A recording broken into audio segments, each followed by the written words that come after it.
Hey, amazing people. It's Wednesday. And so here I am with the power of now.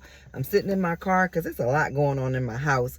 And I'm heading to the gym, but I'm going to keep my word and read this book first. We are still in chapter 3, moving deeply into the now. Let's get into it. Like, share, subscribe if you like. I'm just enjoying doing it, so I'm just going to keep doing that. Be present as the watcher of your mind, of your thoughts and emotions, as well as your reactions in various situations. Be at least as interested in your reactions as in the situation or person that causes you to react. Notice how often you feel your attention is in the past or future. Don't judge or analyze what you observe. Watch the thought, feel the emotion, observe the reaction. Don't make a personal problem out of them.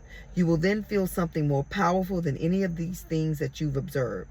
The still observing presence itself behind the content of your mind, the silent watcher. I've done that before.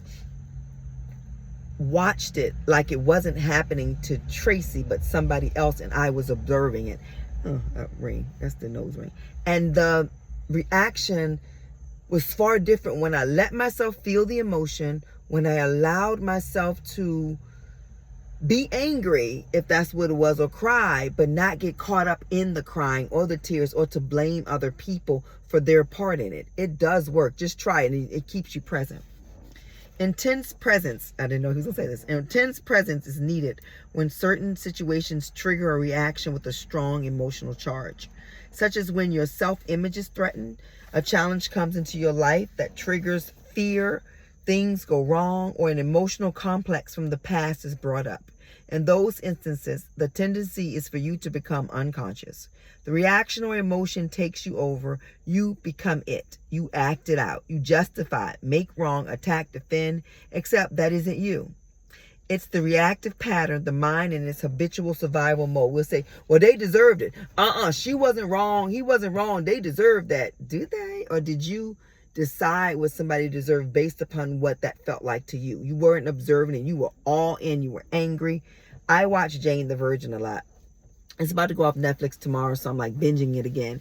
And in one of the scenes, if you know the story, you know when Michael dies, Jane then has to talk to the officer that was Michael's friend, but then she felt like he was spying on her. So when she sees him, she has a panic attack and she slaps him.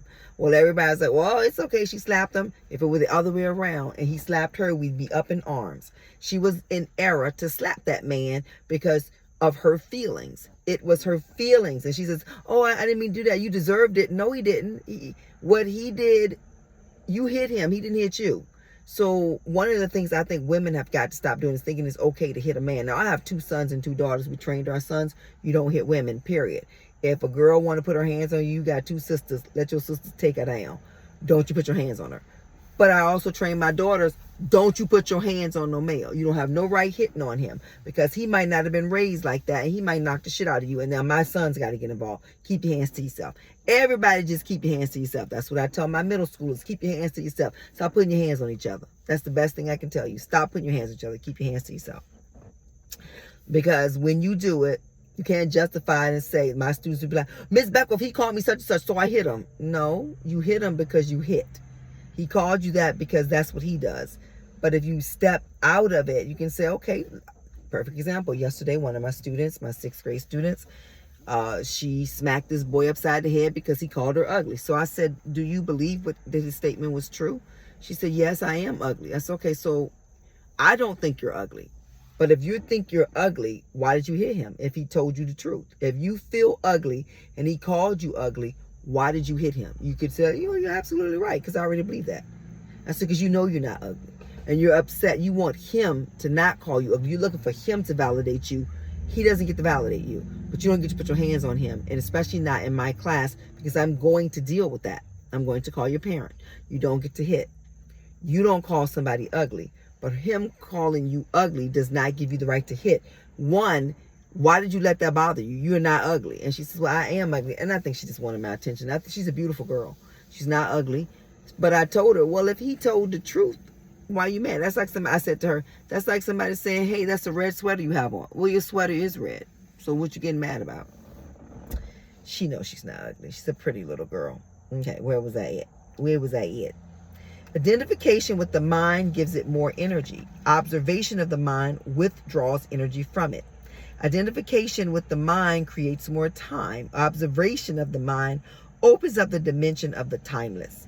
The energy that is withdrawn from the mind turns into presence. Once you can feel what it means to be present, it becomes much easier to simply choose to step out of the time dimension whenever time is not needed for practical purposes and move more deeply into the now. Practical purposes mean you're supposed to be at a job at 8. You don't go in there and say, I don't think about time. Time is not real to me. Your ass need to be at work at 8 o'clock if that's your time. This does not impair your ability to use time, past or future, when you need to refer to it for practical matters. There we go. Nor does it impair your ability to use your mind. In fact, it enhances it. When you do use your mind, it will be sharper, more focused. Letting go of psychological time. Learn to use time in the practical aspects of your life. We may call this clock time. That's what we're talking about, work. So clock time, my classes, I open the door for the children at 7:10. I get to work at 6:30 because I like to walk on my walking treadmill, get my plans ready for the day, make copies if I need to, open the door at 7:10. That's what works for me. Getting there a little bit early so I can get things done. I can't walk in the door at 7:05 I can't walk in at 7:10 because I'm the one that lets them in the building. So I definitely need to be on the other side of the building. I let them in on, so there are 3 entrances and I'm responsible for one of the entrances, letting children in off the bus. So I'm there. By 6:30, I am on my treadmill, just walking slow, listening to spiritual stuff, or usually Michael Singer, and kind of planning the day in terms of the warm-ups, because I've already have my planning, part done of what they're going to do, but the warm-ups. And I do that because I like the clock time. At 2:05 when school ends, I can't leave right then. I have to wait. We were there, contract time is from 7 o'clock to 2:15. But I'm there at 6:30 and I'll leave out about 2:30. So where are we at? And that's just because clock time is not just making an appointment or planning a trip. It includes learning from the past so that we don't repeat the same mistakes over and over. Okay, no, let's go back up because I didn't do this part. I apologize. Learning to use time in the practical aspect of your life, we may call this clock time, but immediately return to present moment awareness when those practical matters have been dealt with. In this way, there will be no buildup of psychological time, which is identification with the past and continuous compulsive projection into the future. Clock time is not just making an appointment or planning a trip. It includes learning from the past so that you don't repeat the same mistakes over and over, setting goals and working towards them, predicting the future by means of patterns and laws, physical, mathematical, and so on. Learn from the past and take an appropriate action on the basis of our predictions. But even here, within the sphere of practical living, where we cannot do without reference to past and future, the present moment remains an essential factor. Any lesson from the past becomes relevant and is applied now. Any planning as well as working toward achieving a particular goal is done now. The enlightened person's main focus of intention is always the now, but they are all still peripherally aware of time. I don't use that word a lot. Peripherally aware of time. In other words, they continue to use clock time, but are free of psychological time. Be alert as you practice this so that you do not unwittingly transform clock time into psychological time. For example, if you made a mistake in the past and learn from it now, you are using clock time. On the other hand, if you dwell on it mentally and self-criticism, remorse, or guilt comes up, then you are making the mistake into me and mine. You make it a part of your sense of self, and it has become psychological time, which is always linked to a false sense of identity. Non-forgiveness necessarily implies a heavy burden of psychological time. I was given, one of my friends sent me a video from this woman who said that when you get hurt, when someone hurts you, you feel that pain intensely at that moment. But that pain is trying to pass through you. It does not want to stay there. It doesn't want 5, 10, 15, 20 years from now, you to be still thinking of that.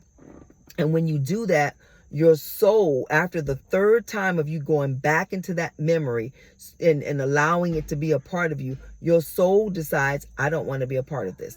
And your soul then moves on from you. You start to become a person that is void of substance, because all you want to do is complain about what happened, what somebody did to you, still calling people names and blaming people and saying, oh, don't worry, God gonna get them. Well, you already being got by them. Let it go.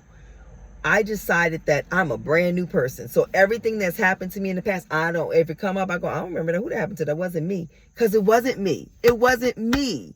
It was not me. So when I say that to myself, no, that was not me. Because the me is the now. And that person is gone. It does something for me. She sent it yesterday.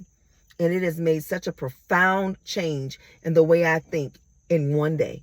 Because I've been doing the work with Michael Singer. So sometimes you do all of the work, and then the thing that you need to happen happens immediately. That's my miracle. have been asking for a miracle, and I recognize my miracle was, I know that that's not me. If it comes up, that wasn't me. That wasn't me, because this is me. Me is in the now moment. So that wasn't me, and I don't have to deal with something that wasn't me. And he said, but that did happen to you. No, it didn't happen to me. It happened to a former version of myself. She ain't here no more. She good. Anyway, the enlightened person's mind, focus of attention is always on the now, but they are still peripherally aware of time. In other words, they continue to use clock time, but are free of psychological time. I freed myself, baby. Completely free, baby. Be alert as you practice this so that you do not unwittingly transform clock time into psychological time. For example, if you made a mistake in the past and learn from it now, you are using clock time. On the other hand, if you dwell on it mentally and self-criticism, remorse, or guilt comes up, then you are making the mistake into me and mine. You make it a part of your sense of self, and it has become psychological time, which is always linked to a false sense of identity. Non-forgiveness necessarily implies a heavy burden of psychological time. It was meant to be read again. If you set yourself a goal and work toward it, you are using clock time.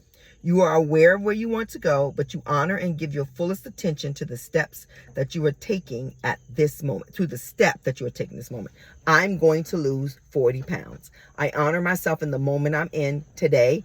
I'm exercising. I've done 120 minutes. I have a walking treadmill. I do it at 3.0, 20 minutes at the beginning of each of my periods. And, my classes, they doing their warm up. I'm doing my warm up. And I do it when I first get to work. Usually I do it right at the end, but I didn't get an opportunity to do that today because, boy, when I tell you, them churns ran me today. Them churns ran me today. But I'm loving it because I'm in the now moment. Anywho, here we go. You are aware of where you want to go, but you honor and give your fullest attention to the step you are taking at this moment. If you then become excessively focused on the goal, perhaps because you are seeking happiness, fulfillment, or a more complete sense of self in it, the now is no longer honored. I'm not seeking a sense of self in losing weight. I'm seeking good health because this weight got to go so that I don't have to take blood pressure medication and that I can fit my clothes again, because I got a lot of nice clothes and I want to get in them again. Not in them in the past the way they were, but in where they will be now. That's what I want, where those clothes are going to be now. So I'm going to go ahead and finish for now, because I look at the analytics and you guys listen about 15 minutes. So let me just stop at 15 minutes. I'm grateful for your 15 minutes. I know you're busy. I know you're busy. You got life going on. And I'm grateful that you take the time out to listen to the power of now, because you are in the now moment. So I am now going to go to the gym and get a little bit more workout in. I love you people. I really do. I'm not just saying that. I live my life in love. I've been that person for quite some time, and I understand my chart. If you don't have your natal chart, you need your natal chart. I can do your natal chart for you on a level 2, but I know somebody that can give you a level 10 natal chart reading. So if you're interested and you want to get the real understanding of how the planets were when you came here, you can understand yourself better. Yesterday and today's full moon in Virgo. So where my houses, the houses placements I have in Virgo and the planets I have in Virgo, when I tell you the now Tracy understands how the then Tracy got to be who she was, I'm really excited. Anyway, like, share, subscribe. I will see you on Friday in the power of now. Bye, guys.